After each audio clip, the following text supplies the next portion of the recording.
What I'm going to show you, and I'll go through the rules for you in just a second.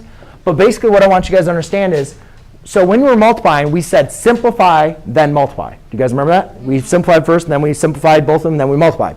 When doing division, what we can do is we can actually rewrite this, and I'll show you guys the rule in a second, rewrite this as one division problem under the radical. So what we can do is divide them under the same radical, only if they both have the same index when you're dividing. Okay? Only if they have the same index can you do this. Now, you simply just divide. What is 30? Now you just use the rules of exponents and simplify. What's 32 divided by 16? 2. 2. What is x divided by x to the fourth? Well, be careful. Remember, what was the rules of exponents when we divided? We had to do what? Yes?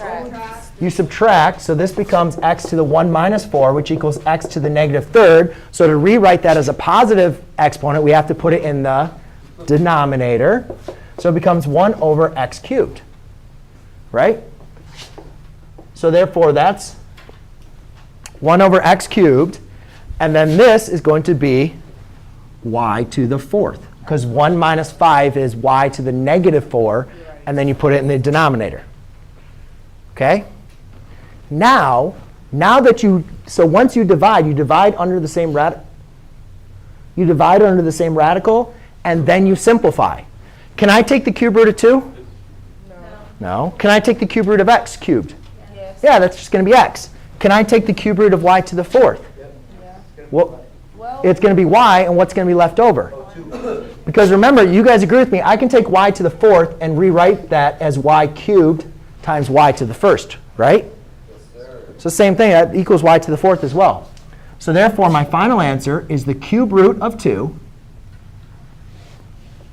over the cube root of x cubed is just x, the cube root of y cubed is just y, times the cube root of y.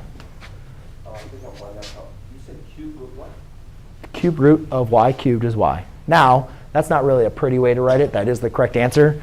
But the preferred way to write this would be 1 over xy times the cube root of 2 over y. It's the same answer. I'm just rewriting it in a more mathematical method.